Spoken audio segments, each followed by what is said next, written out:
Good morning. We're just getting ready to go out for our dog walk. We're a little later this morning, which was kind of nice. The dogs are patiently waiting to head out. I just wanted to chat a second before we went out about how easy it is to get to 40 grams of sugar. It definitely does not take long. So I just went through my cabinet to see what I had in the house that people would throw in their bag and think that they're staying on track, but the sugar adds up really easily. So if you start the day with any honey in your tea or your coffee, then a teaspoon of honey is going to give you 14 grams of sugar. And then if you grab one of those on-the-go high-protein cereals, I've got the oatmeal. I've looked at some of the Kodiak cakes, which are higher in sugar than this oatmeal was.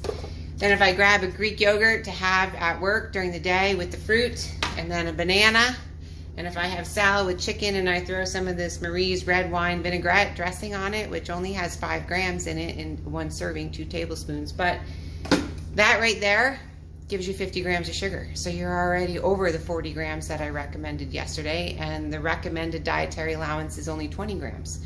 So you can see a teaspoon of sugar, or a teaspoon of honey is 14, a banana is 14, an orange is 9, an avocado is 1.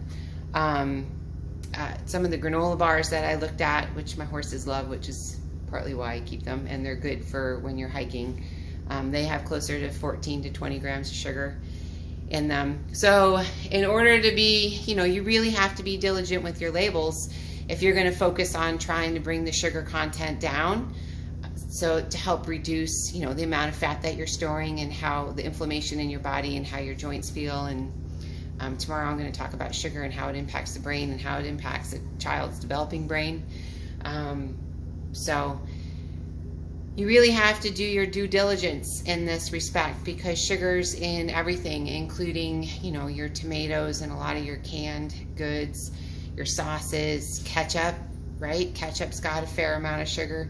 Doesn't take long to, when I look at people's food journals, I'd say most people run around 80 to 100 grams of sugar a day until we start to really focus on driving it down. So pay attention, look at your labels.